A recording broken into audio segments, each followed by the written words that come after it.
Welcome to National Parks Traveler, where we explore the national parks and the issues that involve them. Spur a discussion about traveling to a national park for a vacation, and odds are that it will revolve around getting out into nature, looking for wildlife, perhaps honing your photography skills, or marveling at incredible vistas. Will the discussion include destinations that portray aspects of the country's history or cultural melting pot? This is Kurt Repenchek, your host at the National Parks Traveler. Equating national parks with nature is obvious, but making a similar connection with history and culture might not be so obvious. And maybe that lack of appreciation for America's culture and history explains why the National Park Service has been struggling with protecting and interpreting those aspects of the parks. The National Parks Conservation Association has just come out with a report calling for a cultural resource challenge, one that asks for a hefty investment by Congress in the Park Service's Cultural Affairs Wing. We'll be back in a minute to dive into that report with Alan Spears, NPCA's Senior Director for Cultural Affairs and author of the report. Smokey's Life, full of stunning photography and thought-provoking reads, Smokey's Life Journal is a biannual magazine produced by Smokey's Life, formerly the Great Smoky Mountains Association. Members receive it free of charge each spring and fall, and it is available for purchase in retail stores throughout Great Smoky Mountains National Park and online at smokieslife.org. The Blue Ridge Parkway Foundation is the primary nonprofit fundraising partner for the Blue Ridge Parkway. It is made up of people who have a deep love for this majestic road and want to ensure that its natural beauty and the experiences it offers endure for generations to come. You can show your appreciation at brpfoundation.org. Listener and reader support make the National Parks Traveler possible every day of the year. If you enjoy the Traveler's content, please consider a donation at nationalparkstraveler.org.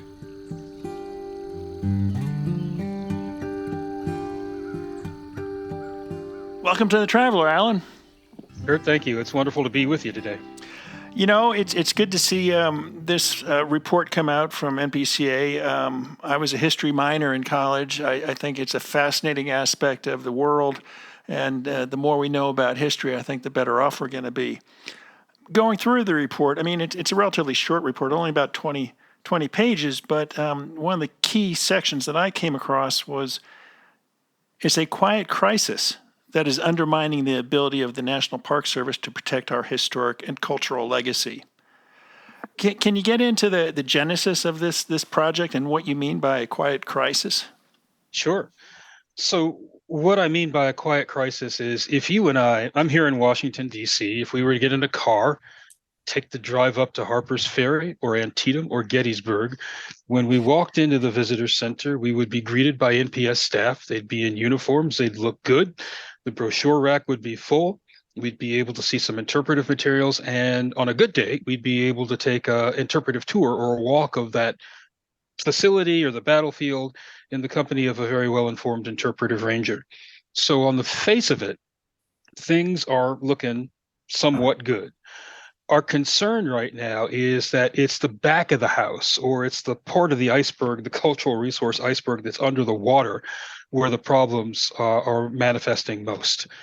So for instance, 90% of our national parks lack the baseline data. That's historic and cultural resource parks and natural resource parks. They lack the baseline data assessing the condition of the resources that are in their charge. It's especially acute at historic and cultural resource sites because they don't have the back of the room staff to take care of these reports. What does that mean? At some point in time, if you do not understand the condition of the resources in your charge, you're not going to be able to adequately and completely care for them, plan for them, interpret them. And Kurt, it's almost like if you're a parent and you don't quite know if you've got 2 kids or 4 kids. Somebody's probably not getting fed. Somebody probably doesn't have a place to sleep tonight. And so what we're looking to do is to call attention not just to the fact that the Park Service is managing all these sites, but that the workforce, the professional trained workforce and that cultural resources side of the operations needs to be enhanced so that they can adequately take care of all these resources. Now, in the report, it mentions that across the roughly 20,000 employees of the Park Service, and that's permanent employees as well as seasonal employees, just 138 are historians. I mean, that number kind of jumped out at me when you consider there's 429 units of the national park system. Where are those 138 positions? Those 138 positions are spread across the system. A number of them are here in Washington, D.C. In Wausau. And I think there have been people as we've been working on the development of this report who have asked me, well, do you want a historian in every park? Yes. Because all of our parks, all 429, manage, interpret, and preserve historic and cultural resources. And what we're looking for is someone who's got the training and the ability to help conduct that kind of independent research to make sure that our national parks aren't just floating on information that somebody got from a Discovery Channel special 10 years ago, but they're actually combing through the archives, the museum collections that a park might have or have access to develop modern day interpretation of the stories and the resources to make them as inclusive, as accurate, as fun, and as inspiring as they can be. Let me share with you, the National Park Service went through a sort of development in the 1990s where Civil War sites, it wasn't enough for the Civil War sites to simply tell the story of Manassas at Manassas or Antietam at Antietam. They understood that they had to link to each other so people could understand their place within that war.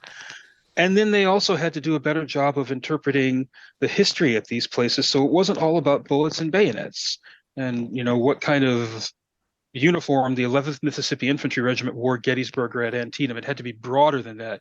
You got to have historians in order to make that live and breathe. And then you've got to have a trained and professional workforce if the Park Service is going to be able to abide by their decision to state that slavery was a root cause of the American Civil War and to talk about that in a way that doesn't pressure visitors to come to one conclusion or another, but where people have the training to understand that it's important to present the history in a truthful way. Historians can do that. Historians can help prepare the ground for the interpretive staff. And that's why we're saying, that's what was shocking to me, too, to find out that there are only 138 historians. And I'll share with you, Kurt, just an anecdote I heard yesterday at an NPCA meeting. A volunteer for our organization said that a park that he had visited actually just lost their historian because the person retired and they were probably not going to fill that position. So we're actually down to 137 now. And, an important role of the historians are to write about history, to produce reports. I mean, I was fortunate enough to know Richard West Sellers before he passed away, and I met him, and he had a profound impact on the National Park Service and its history mission, and he wrote some incredible reports. Harry Butkowski, who also passed away last year, was another big proponent of putting historians back in the park because Americans don't know their history. It's amazing the gaps in knowledge out there, and if we lose more and more historians, who's going to fill in those gaps? Well, I'm putting my money on the National Park Service because, and maybe it's worthwhile to state that the report that NPCA just issued is nowhere close to being sort of a gotcha piece. It's more like we have given the National Park Service this awesome responsibility for telling our shared national narrative and protecting the resources that contribute to that shared national narrative. And I'm an NPS fan. I've got favorite interpretive rangers. I want to make sure that the people who are doing this job have all the resources that they can get in order to do exactly what you just said, which is to help share the complex nature of our history. It's not always great. Sometimes it's incredibly troubling, but it is worth knowing if we are to have any kind of a chance at understanding where we've come from, where we are, possibly where we're headed to. Now, in this report, the Cultural Resource Challenge, it calls for 450 additional staff, and you're talking about archaeologists, archivists, curators, ethnographers, historians. Is there a breakout of how those 450 positions would be filled? I mean, would more of them be archaeologists? Would more of them be historians, interpretive rangers? I mean, how do you decide how to disperse those 450 positions? I don't think that that's something that the National Parks Conservation Association will decide. I think we're looking to increase the amount of money, the funding that could then allow the Park Service to determine what needs to be filled. And so the fact that the Park Service has identified in their own reporting that they are 450 people short on the cultural resource stewardship side of the operation is sort of a flashing red light for many of us who care about the preservation of our history, that they do need, and the reason why we break it down to talk about archaeologists and ethnographers and museum technicians, these are all the folks, again, in the back of the house who make sure that the interpretation is flowing, that it's up to date, that it's accessible, that it means something, that it's written in a way that can really connect to people. But those are the first people who, if they retire or if the position closes, that those positions are then lapsed. In other words, they're not filled. And if you are a park manager and you've got a tight budget and you have to make a decision, do I keep the bathrooms clean? Do I keep the visitor center open? Or do I have an ethnographer? Kurt, you and I know the decision that gets made. And what we're doing in this report is actually saying we want to be the advocacy voice that says you got to have both. You got to have the clean restrooms, and you got to have an ethnographer, and you got to have an interpretive staff, and that's working in close collaboration with historians. You got to have it all if you want to give the National Park Service a fighting chance to protect and preserve our history. Yeah, no, it's really important that we keep that aspect. Of course, whether or not Congress will fund it is the harder question, and we'll get into that in a little bit. Diving into the report, the whole report is shocking in so many different ways when you consider the National Park System and the National Park Service and the missions that the agency has been handled. But in the report, it says there is an absence of an inventory and monitoring program for cultural resources. I mean, that's shocking. I mean, a month or so ago, we had a podcast on the vanishing treasures across the national park system, and that was startling because you look at a place like Canyonlands National Park, just 3% of that park has been surveyed for archaeological artifacts and whatnot. And your report says there is a complete absence of inventory and monitoring for cultural resources. How can that be? I'm not entirely sure, but I'm pretty sure it has something to do with a lack of funding and staffing. So we would start there. You know, in the early 2000s, the National Park Service was able to implement a natural resource challenge. There was never a bill for that. It was just added through the annual appropriations process via Congress. And that money did allow for the creation of an inventory and monitoring program for NPS natural resources. So it's a little bit shocking to learn that there was no I&M program for natural resources until the 2000s. The cultural resource team at the National Park Service was watching the natural resource challenge roll out and going, when is our turn? When do we get one of those things? And it just never happened, unfortunately. But the inventory and monitoring program for the natural resources side of the shop, it's not complete. It isn't necessarily everything that's required, but it has been able at this point in time to provide going on 20 years of data about the status and the health and the well-being of natural resources at various national parks. And it's allowed managers to begin planning for all sorts of threats and opportunities, including climate change. And the National Park Service's Cultural Resource Stewardship Program needs exactly that kind of system, reporting system, so that they can begin to gather all that data for the historic and cultural resources in their charge.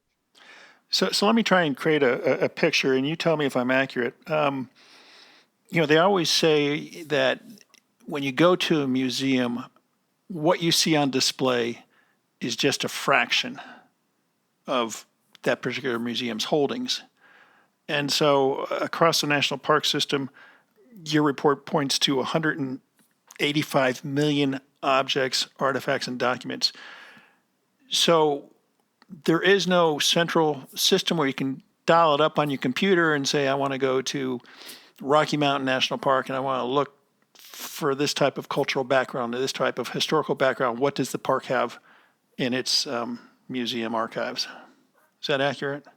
I think that's accurate. Yeah, every once in a while you might get lucky. There would be a park that might have a digitization program that's been running, but it's a challenge. It's not like the Library of Congress where you can go online and actually access so many of the things that you need. That's one of the things that we'd like to see come out of a cultural resource challenge for the National Park Service. We want to make these collections. Let me stop for a second and say, I think one of the things, the benefits of a national park is that they help to preserve in place these resources that are critically important for the nation's history and our culture. So we don't want everything to be boxed up and sent to some centralized location, but it would be great if there was a system-wide database so that if you were in California, you didn't necessarily have to fly to the Frederick Douglass home here in Washington, D.C. to look around and see what some of the artifacts in the archives are. Hopefully, we can get the National Park Service to that point, and we can do it at least partially through this cultural resource challenge. Yeah, yeah, interesting. Now, of those 185 million objects, artifacts, and documents, any idea how many are significant when it comes to interpreting history and culture in the parks? And I raise that question because in your report, you list Carl Sandburg's NPCA membership card and Frederick Douglass's dumbbells. Yes. How vital are they to understanding America's history? Well, I think certainly for the National Parks Conservation Association, noting that an author of such note as Carl Sandburg was a member of our organization, I think we would regard that as being critical. Hopefully, you can understand that.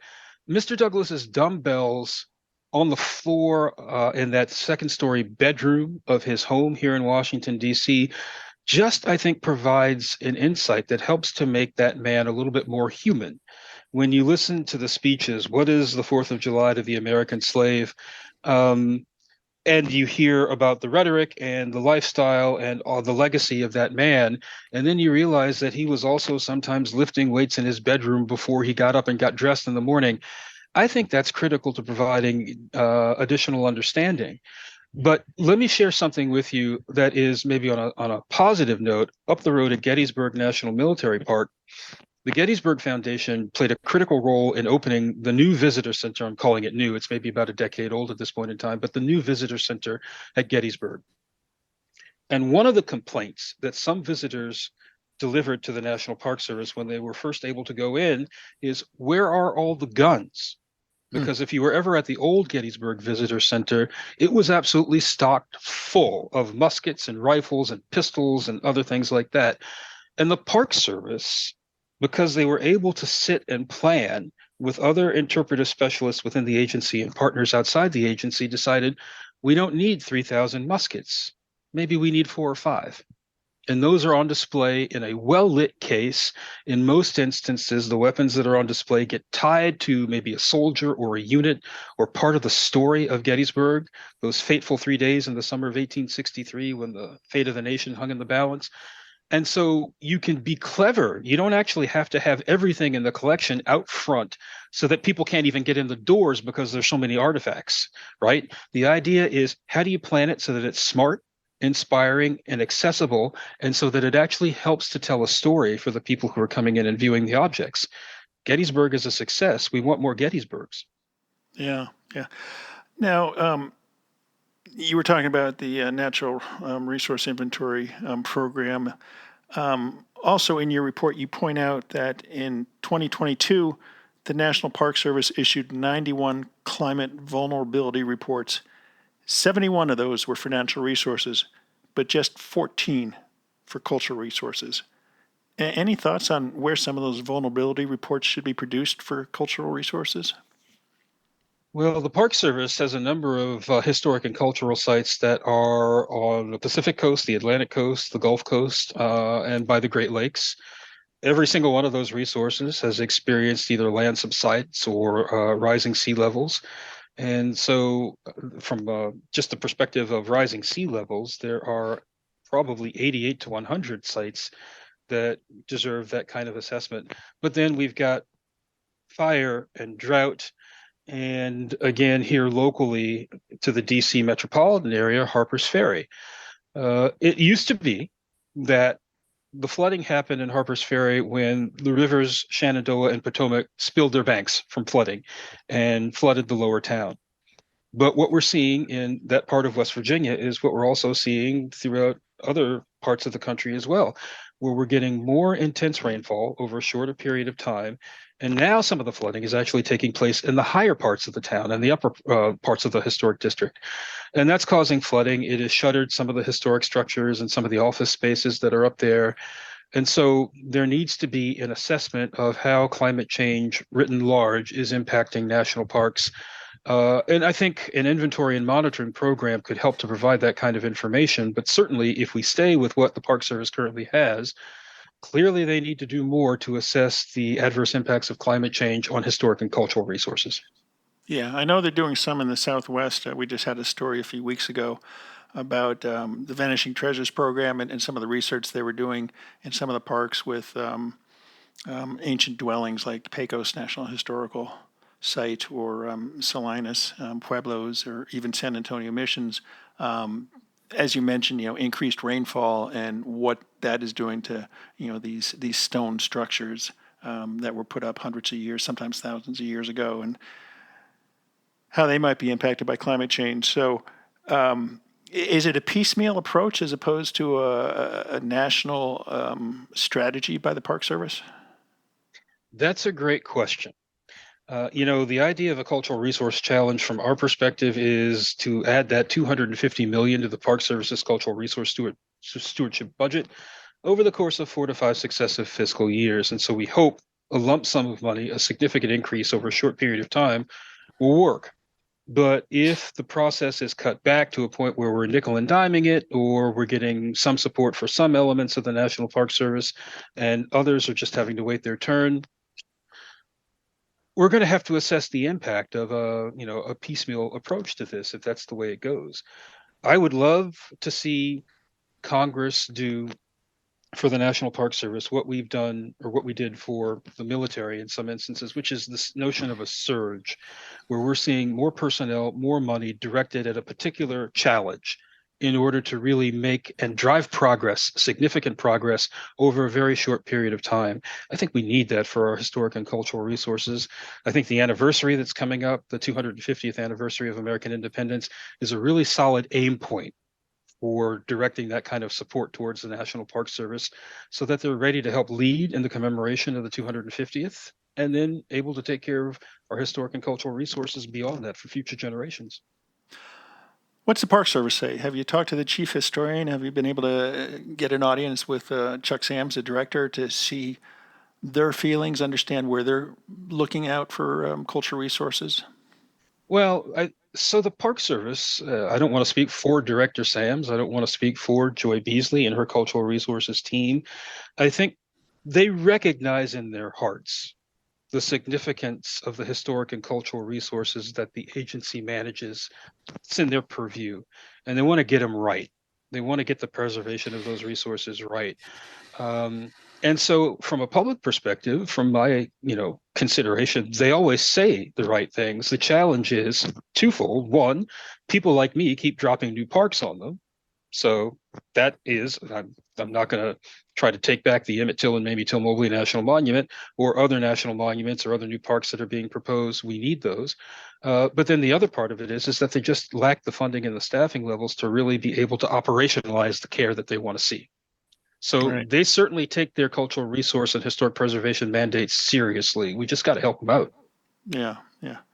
Looking at the budget, you mentioned $250 million spread over 5 years, I believe. As 4 to 5 successive fiscal years. Yes, that's correct. That's the request. Right. So not 250 million every year. No, we do have legislation that's been introduced by Congressman Paul Tonko, HR 7936, that does call also for $250 million. And I cannot remember, Kurt, at this point in time, if they are tracking us on over 4 to 5 successive fiscal years, or if that's the request for lump sum funding with the enactment of the bill. Specific to cultural resources? Yes, sir. Wow, that's great. In your report, which is available on NPCA's website, and we'll have a link at the end of the podcast, and we'll have a link on the Traveler site itself, you break out how that $250 million should be allocated. For instance, we were just talking about inventory and monitoring program. You're asking for $50 million to help the Park Service facilitate development of such a program. Yes. What would that entail, putting such a program together?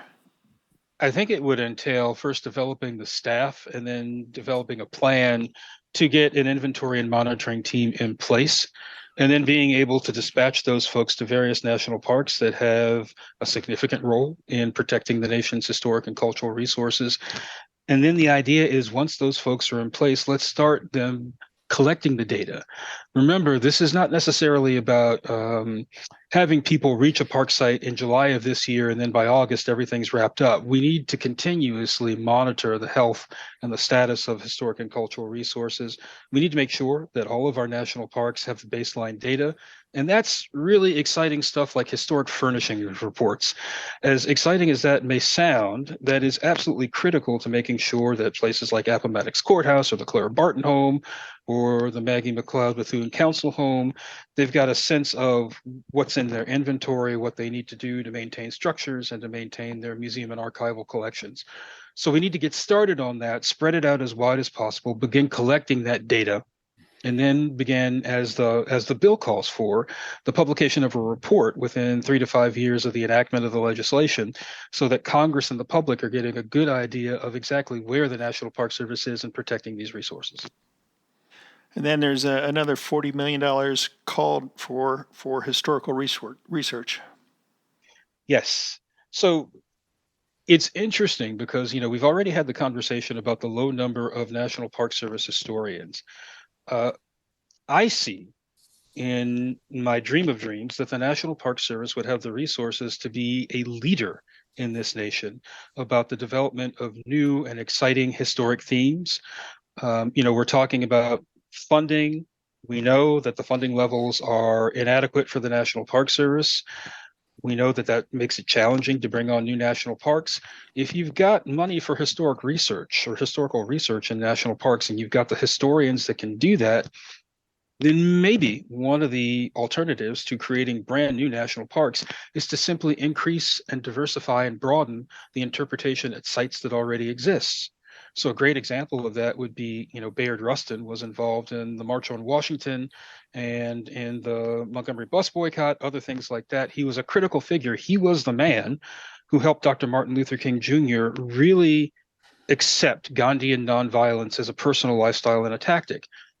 But Bayard Rustin, because he was a communist and because he was a gay man, was written out of the history of the civil rights movement. He's being written back in now as we speak. Do we need a Bayard Rustin site? Yeah, I think we do. But in the meantime, maybe let's figure out a way to have NPS historians work with outside partner groups to expand the civil rights story to include more about Bayard Rustin and the critical role that he played. That's what historians can get you. That's what historical research at national park sites can get you. And that's why we're looking to expand that budget. Right, right. It also calls for $80 million to fully staff cultural resource positions. That's kind of self-evident. $32 million to help the National Park Service meet its obligations under Section 110 of the National Historic Preservation Act for research, inventory, and documentation. What is Section 110? So it's about the democratization, really, of the historic preservation process to make sure that all federal agencies that are involved in this work are reaching out to and receiving from communities input, information, applications to protect and preserve resources that these communities care about. And the challenge right now is, and I'm going to be a bad advocate and I'm not going to give you true numbers on this, but let's just say the amount of budget that's set aside for this work is tripled, if not quadrupled, by the amount of requests that are coming into the Park Service for assistance. And so another basic function, another back of the house function, Section 110 work, that would allow the Park Service essentially to serve more clientele, the American people. Yeah, yeah. $10 million for preservation planning and support, along with $7 million for collections management. One thing I'm wondering about, talking about cultural resources, historic resources across the park system, there are so many that are dilapidated and falling down, literally falling down. As an example, Minidoka National Historic Site in Idaho, they've got a couple barracks that were there back during World War II when you had the internment camp, the Japanese Americans interned there. There's nothing, you can't go inside these barracks. And I know the superintendent would like to have the funding to be able to put in exhibits that reflect what it was like living there in the 1940s. There's a storage facility, a root cellar, basically, a huge root cellar that is collapsing on itself because the Park Service doesn't have money to rehabilitate it. Would some of this money be for those types of projects across the park system? I think it could go to support those kinds of projects. And, I'm hoping, Kurt, that we could actually begin to help the Park Service think a little bit bigger about this. If you've ever been to Montgomery, Alabama, and seen the Equal Justice Initiatives Museum, one of the things that I note is that they're not using 21st century technology; they're using 22nd century technology, and it's very wrenching. It's very emotional. It provides some accessibility because you walk into the door of the museum, and one of the displays is a confined space with bars, looks like the kind of place that someone would stick an enslaved person, and in there is a hologram of a woman, an actor who is portraying an enslaved woman, and she is pleading with you, let her out so that she can see her children. So I'm wondering if at Minidoka, would there be an opportunity, perhaps not to rebuild those structures, but to provide some sort of framework, maybe it's a covering that would allow the National Park Service historians and interpreters to create something along the lines of the EGI experience in Montgomery, where you're seeing the photographs and the video, anything that was taken at Minidoka during the period. You're seeing photographs that are reflective of the people who were there. You're hearing their stories, maybe in their voices or in the voices of their descendants. So in some ways, this cultural resource challenge we're working on, we're just cranking up the engine for the Park Service. And I hope that we catch enough fire on this, that we are then able to allow people to understand the full breadth and depth of the NPS mission as it relates to the preservation of our historic and cultural resources. And it gets a lot of people excited. Steven Spielberg, George Lucas, other people who are really good at kind of helping organizations and institutions to frame stories in ways that are accessible and exciting and inspiring. Let's use the F word, fun, so that people actually want to go back to these places time and time again because they feel like they're being embraced and they're learning something. And I think if we gave those kinds of resources to the National Park Service, I have faith in the organization. I know they'd run with it, score nothing but touchdowns, but we got to get them the support. The last figure, $23.5 million, support for tribal historic preservation offices to support retention of native languages. Now, some might question why the National Park Service should be tasked with this. Well, because it's the ties to the Historic Preservation Fund, which supports the work of state historic preservation offices and tribal historic preservation offices as well.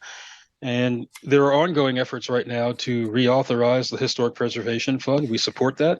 I think right now the target is to get that reauthorized at $300 million a year. We support that. But there is some contention about how much money might go directly to tribal historic preservation offices. And I think what we're looking for through this report and through the Cultural Resource Challenge is to put out a marker to the community and to our colleagues at places like the Association of Tribal Historic Preservation Officers to say, we're hearing you when you say that tribal historic preservation offices are not getting enough money, and we wanted to make sure there was at least one significant placeholder in this report for funding tribes. That's a pretty significant placeholder, $23.5 million. They do significant work. Yeah. You know, Alan, a dozen years ago, back in 2012, a report came out warning that the National Park Service was largely failing its mission to interpret history, both from a lack of investment as well as from an approach to telling history almost with blinders on. That's the Imperiled Promise report I'm sure you're familiar with. And as a result, that report says history in the National Park System should be considered endangered. Those findings, which were reached by the Organization of American Historians, came a year after the National Parks Conservation Association came out a report very similar to today's Cultural Resource Challenge report. That NPCA report back in 2011 said that the Park Service history programs and resources were suffering from problems ranging from landscapes being impacted by development and artifacts affected by decay and damage to even outdated scholarship. Has anything changed since those two reports came out in 2011? Is it possible and allowed to answer yes and no? Um, I'm heartened by the fact that within the National Park Service, there are people who are really plugging away at doing history the right way, the proper way.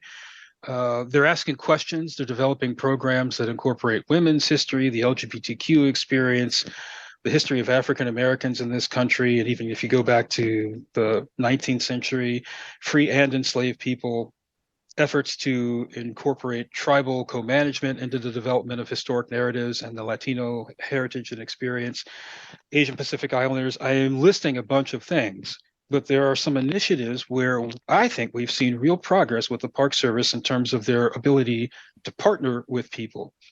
But what we need is consistency. And that might be the biggest thing right now, because you might get wonderful interpretation of the American Civil War at Gettysburg that does focus on African American and African slavery being a root cause of that conflict. You might go to another site where maybe that focus is a little bit weaker and there's a little bit less drive behind that. What we need to see is the consistency for the National Park Service. And I know that I think the Imperiled Promise report, and then before that, the Saving Our History that was authored by the National Academy of Public Administration, and then the Park Service's own writing, people are well aware that there is a crisis going on. We're calling it a quiet crisis, but that doesn't mean that it's less imminent, that we can take our time with this. But what I do know is that people care. People in the agency care. And I think if we're going to give them any kind of a chance at all to make these kinds of improvements, to reach this level of consistency, we got to give them the support. They can't do it without the funding and the professional staffing to make this happen. So there is a challenge. There are problems. I think we're all aware of that. Dare I say that maybe our report, on top of the other reporting and advocacy that's already taken place, might be that last opportunity to hope that we keep that plant in the little shop of horrors from going so big that it just devours everything and we lose cultural resources. We've got an opportunity to make things shine. Let's get it right by the 250th. Yeah, which is just a handful of years away. Where do you go from now? Where do you take this report? Obviously, Congress has to be involved with this, and hopefully there are some advocates in Congress who will carry this forward. What about the National Park Foundation? Can it play a role? I know it raises hundreds of millions of dollars for valuable programs across the park system. Has NPCA been involved in discussions with the Park Foundation about this situation? We have not yet, or I have not yet approached the National Park Foundation, but they're certainly on the list. The work that they have done with new parks and sustaining the National Park Service through great need is just incredible and very significant and very much needed. So I'm hoping that there's an opportunity to partner with them, or for them to take the work that we've done and just run with it in their own way to provide support for the National Park Service's cultural resource stewardship budget. We have worked with folks like the Association for the Study of African American Life and History, the American Battlefield Trust, the Association of State and Local Historians. We've got a number of partners that are out there who think that this cultural resource challenge is a great idea. We'll continue to work with them as we develop and enhance our legislative game plan. But now that we have a bill from Congressman Tonko, I think job one, at least in the near term, is helping to raise up the co-sponsor count for that legislation, HR 7936, and then get ourselves a bill on the Senate side. So we'll see what we can do to move the legislation forward. We hope to get the Cultural Resource Challenge implemented. We want to get that $250 million for the Park Service. But Kurt, we also want the conversation. We want to be able to, at long last, raise the level of public understanding about the significance that the National Park Service plays in interpreting, managing, and preserving our national patrimony. And that's what we're doing right now. And thanks to you, that's what we're doing today. Now, is the request solely on Congress's plate, or is this something that the private sector can get involved with? I know, there are friends groups across the park system that do incredible work raising money to help individual parks. Does all that $250 million have to come from, one lump sum from Congress to the Park Service, or, can there be matching grants provided through private corporations, private foundations? The legislation does provide an opportunity for outside money to come in to support this. I'm going to answer as an advocate for the National Parks Conservation Association. I'd like to see Congress step up. This is a challenge that we need to meet we, the people, need to meet it. They're our elected representatives, so I want to pin a lot of this still on them. But yeah, boy, is there room for private philanthropy in this process. People who are, friends of local park units, friends of the National Park Service. We've helped to identify maybe what some of the needs are. Please have a conversation with your local National Park Service units, and if there's a way to plug in as a private philanthropist, do that. And I think it's all hands on deck, because this is our history, this is our culture, this is where we come from, this is who we are. And everybody needs to have a hand in making sure that the agency that's been tasked with the preservation of these stories has the resources to do it and do it well. Yeah. That's Alan Spears, the Senior Director for Cultural Affairs at the National Parks Conservation Association, which just came out with a new report, Cultural Resource Challenge. It's trying to get Congress to provide $250 million for the Park Service over the next 4 or 5 years to help improve protection, preservation, and interpretation of America's history.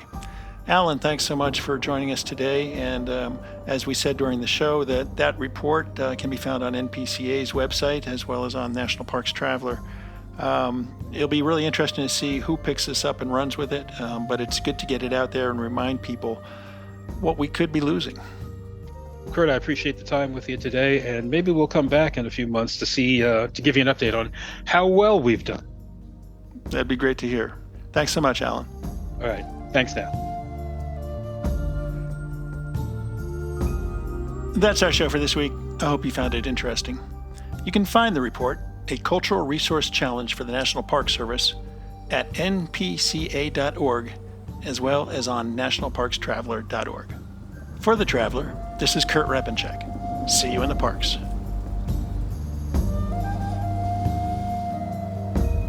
The composers and musicians at Orange Tree Productions have created a unique collection known as the National Park Series that has grown to include more than 30 CD titles.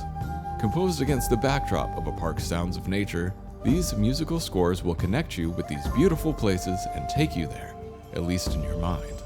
This collection is the #1 selling National Park audio series in the world and provides the background music for National Parks Travelers podcasts. Visit them at orangetreeproductions.com. Editing and production work for the National Parks Traveler podcast is done by Splitbeard Productions. You can learn more about us at splitbeardproductions.com. National Parks Traveler is a 501c3 nonprofit media organization that provides daily editorial coverage of national parks and protected areas. Traveler's coverage is made possible by reader and listener donations. Visit us at nationalparkstraveler.org.